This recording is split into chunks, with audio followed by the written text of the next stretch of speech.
بسم الله الرحمن الرحيم إن الحمد لله نحمده ونصلي على رسوله الكريم أما بعد سورة الحج آیت نمبر 66 وهو الذي أحياكم ثم يميتكم ثم يحييكم إن الإنسان لكفور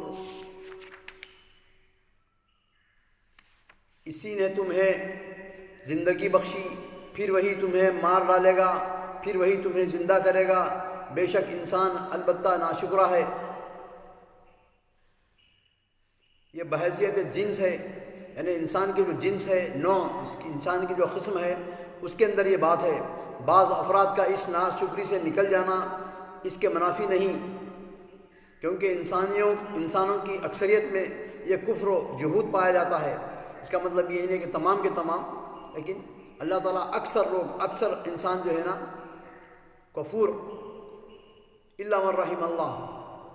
لِكُلِّ أُمَّةٍ جَعَلْنَا مَنْسَكًا هُمْ نَاسِكُوهُ وَلَا يُنَازِعُنَّكَ فِي الْأَمْرِ وَادْعُ إِلَىٰ رَبِّكَ إِنَّكَ لَعَلَىٰ هُدًى مُسْتَقِيمٍ۔ اللہ تعالیٰ فرماتے ہیں لِكُلِّ أُمَّةٍ جَعَلْنَا مَنْسَكًا، ہر امت کے لیے ہم نے ایک شریعت بنائی ہے۔ منسک کہتے ہیں چلنے کے راستے کو، جو راستہ ہے جس پر چلا جاتا ہے۔ نسک ینسکو منسکن، تو باب فتح یفتح سے ہی ہے منسکن، یعنی چلنے کی جگہ، جس کو روڈ بولتے ہیں، طریق، راستہ۔ تو ہر امت کے لیے ہم نے عبادت کا ایک راستہ، ایک طریقہ، ایک منسک مقرر کر دیا ہے جسے وہ بجا لانے والے ہیں۔ جیسے کہ دورہ پر جو موسیٰ علیہ السلام پر جو شریعت تھی، عیسیٰ علیہ السلام جو شریعت لے کے آئے تھے، تو تمام شریعتوں کے تعلق سے اللہ تعالیٰ ذکر کر رہے ہیں۔ اور آخری نبی صلی اللہ علیہ وسلم حضرت محمد صلی اللہ علیہ وسلم شریعت جو ہے قرآن شریف لے کر آئے ہیں آپ، اس کے بعد کوئی شریعت آنے والی نہیں ہے، اس کے بعد کوئی منسک، سب جتنے بھی اب اس خود یہود، نصارہ، عیسائی، پارسی اور مشرکین، ہنود، یہ جتنے بھی ہیں سابقہ امم کے اندر جن پر شریعتیں تھیں، تمام وہ پرانی شریعتیں منسوخ ہو گئی ہیں۔ سب کے لیے ضروری ہے کہ نبی صلی اللہ علیہ وسلم کے منسک کو، نبی صلی اللہ علیہ وسلم کے منہج کو، نبی صلی اللہ علیہ وسلم کے راستے کو اختیار کریں۔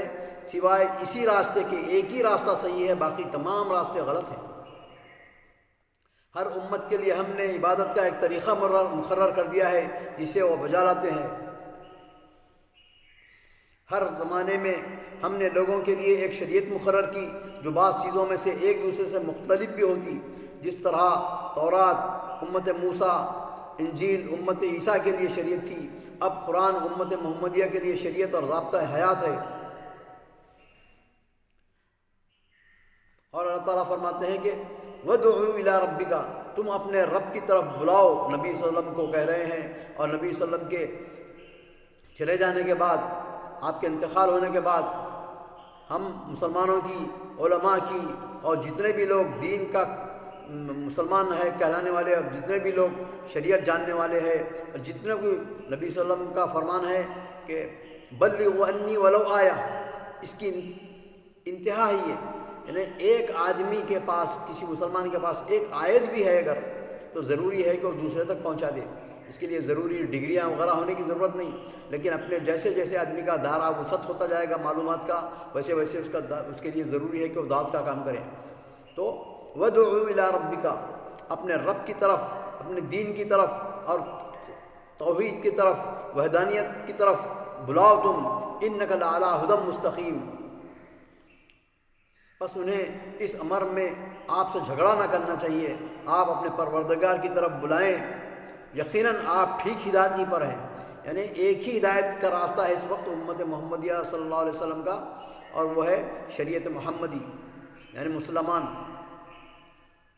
اللہ یحکم بینکم یوم القیامۃ فیما کنتم فیہ تختلفون۔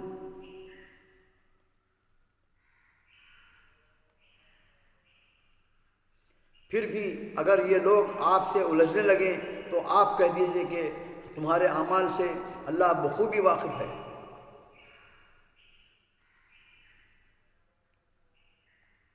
واللہ یحکم بینکم یوم القیامۃ فیما کنتم فیہ تختلفون ألم تعلم أن الله يعلم ما في السماء والأرض إن ذلك في كتاب إن ذلك على الله يسير.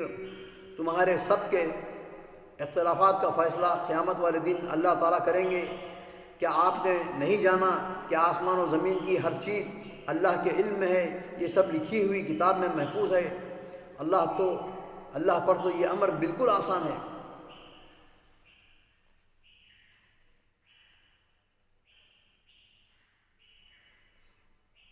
یعنی آپ نبی صلی اللہ علیہ وسلم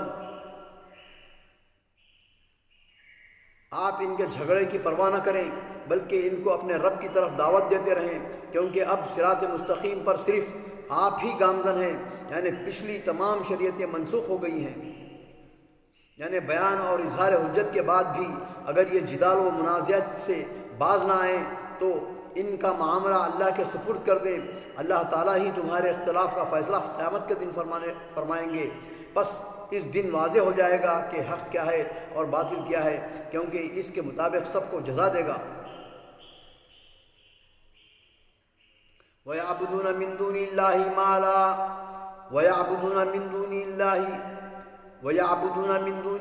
مَا لَمْ يُنَزِّلْ بِهِ سُلْطَانًا وَمَا لَيْسَ لَهُم بِهِ عِلْمٌ وَمَا لِلظَّالِمِينَ مِن نَصِيرٍ.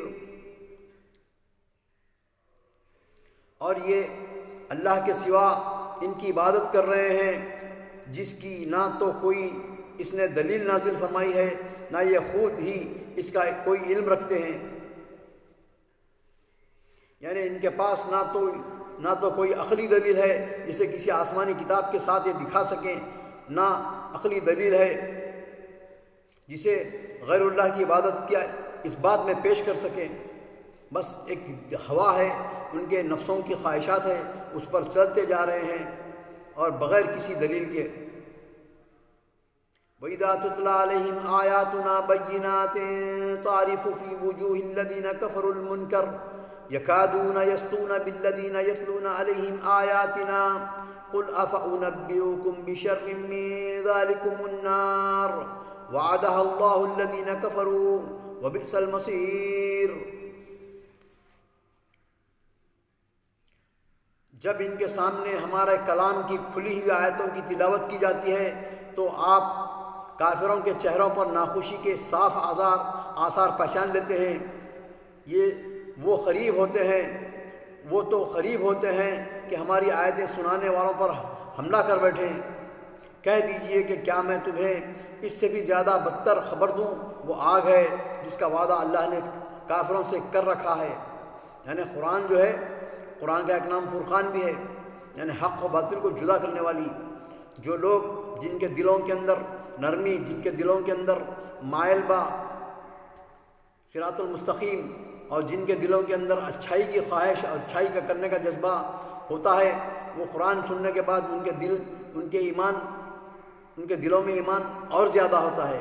اور جن کے دل سخت ہوتے ہیں، شقاق، نفاق اور کفر اور شرک، استکبار اور جو ہے نا ظلم جن کے دلوں میں ہوتا ہے، قرآن سننے کے بعد بھاگتے ہیں یا نہیں تو قرآن پڑھنے والے پر حملہ کرنے کی کوشش کرتے ہیں. اور اس کا مطلب اور یہ ہے کہ شریعت محمدی کو بدلنے کی کوشش کرتے ہیں. تو اے نبی صلی اللہ علیہ وسلم ان سے کہہ دو کہ یہ تو قرآن ہے، تمہاری زندگی میں اس وقت اس سے زیادہ آنے والی تم کو سزا دینے والی چیز آگ ہے، جہنم کی آگ، اس سے ڈرو. کہہ دیجئے کہ کیا میں تمہیں اس سے بھی زیادہ بدتر خبر دوں؟ وہ آگ ہے جس کا وعدہ اللہ نے کافروں سے کر رکھا ہے.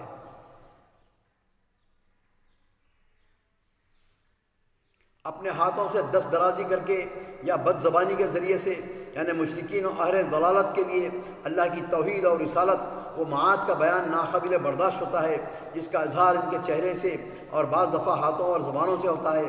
جیسا کہ قرآن کا انکار، شریعت کا انکار، یہ تمام برابر ہے. آج ہمارے پاس جو طاقتیں، متعصب طاقتیں مسلمانوں کو کہہ رہے ہیں کہ قربانی نہ کریں، تو یہی ہے اس کی علامت کہ ان کے دلوں کے اندر جو ہے نا حق سے استکبار، حق سے جلن، حسد، اور جو ہے نا ان کے دلوں میں کینہ ہے. اور وہ چاہتے ہیں کہ مسلمانوں کو روک دیں قربانی سے، شاعر اللہ کے کرنے سے، لیکن سن لو کہ مسلمان شاعر اللہ کو اپنانے میں، شاعر اللہ کو جو ہے نا کھلی طریقے سے، واضح طریقے سے ظاہر کرنے میں ہم کبھی پیچھے نہیں ہٹیں گے۔ قربانی ہوگی، ہر سال ہوگی، اپنے خواہشات کی قربانی ہوگی، اپنے مال کی قربانی ہوگی، اپنے اوقات کی قربانی ہوگی، اپنے جو بھی اللہ تعالیٰ مومن کو دیا ہے اس میں سے اللہ تعالیٰ کے سامنے جو ہے نا قربانی تضحیہ اور جو ہے قربانی دے گا مسلمان، کبھی اپنے مال کی، کبھی اپنے جو ہے نا اولاد کی اللہ کی راہ میں، اور کبھی پسندیدہ چیز۔ اللہ تعالیٰ فرماتے ہیں کہ لن تنالوا البر حتى تنفقوا مما تحبون، تم نیکی کے درجے کو پہنچ ہی نہیں سکتے حتیٰ کہ تم اپنی پسندیدہ چیز اللہ کی راہ میں قربان نہ کر دو۔ ہم اپنی جانوں کو بھی قربان کرنے کے لیے تیار ہیں، یہ تو قربانی ہے، تو یہ تو ہم شاعر اللہ کو ہم ہر سال بجا لاتے ہیں، یہ تم کیا روک سکو گے؟ ہم تو قربان، ہم اپنے جو ہے نا اپنے اوقات، اپنی جان، اپنا مال، اپنا ہر وہ چیز کو اللہ کی راہ میں قربان کرنے کے لیے تیار ہیں۔ اپنے ہاتھوں سے دست درازی کر کے یا بدزبانی کے ذریعے سے، یعنی مشرکین اور ضلالت کے لیے اللہ کی توحید اور رسالت و معاد کا بیان ناقابل برداشت ہوتا ہے، جس کا اظہار ان کے چہرے سے، بعض دفعہ ہاتھوں اور زبانوں سے ہوتا ہے۔ یہی حال آج کے اہل بدعت اور گمراہ فرقوں کا ہے۔ جب ان کی گمراہی قرآن و حدیث کے دلائل سے واضح ہو جاتی ہے تو یہ رویہ بھی آیت قرآنی اور دلائل حدیثہ کے مقابلے میں ایسا ہی ہوتا ہے، جس کی وضاحت اس آیت میں کی گئی ہے۔ تفسیر فتح القدیر: یا ایھا الناس ضرب مثل فاستمعوا له ان الذين تدعون من دون الله لن يخلقوا ذبابا ولو اجتمعوا له وان يسلبهم الذباب شيئا لا يستنقذوه منه ضعف الطالب والمطلوب۔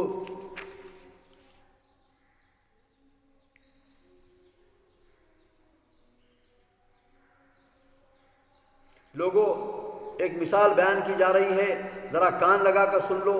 اللہ کے سوا جن کو تم پکارتے رہے ہو وہ ایک مکھی بھی تو پیدا نہیں کر سکتے، وہ سارے کے سارے ہی جمع ہو جائیں، بلکہ اگر مکھی ان سے کوئی چیز لے بھاگے تو یہ ان سے چھین بھی نہیں سکتے۔ یہ ان کے الہ ہیں پتھروں کے، جو ان کو پوچھتے ہیں لوگ۔ یہ تو بڑا بودا ہے طلب کرنے والا، اور بڑا بودا ہے وہ جس سے طلب کیا جا رہا ہے۔ یعنی تمام یہ جتنے بھی ہے الہ، پتھر کے، لکڑی کے اور جو ہے نا مٹی کے، یہ بڑے بودے ہیں، یہ کچھ نہیں کر سکتے۔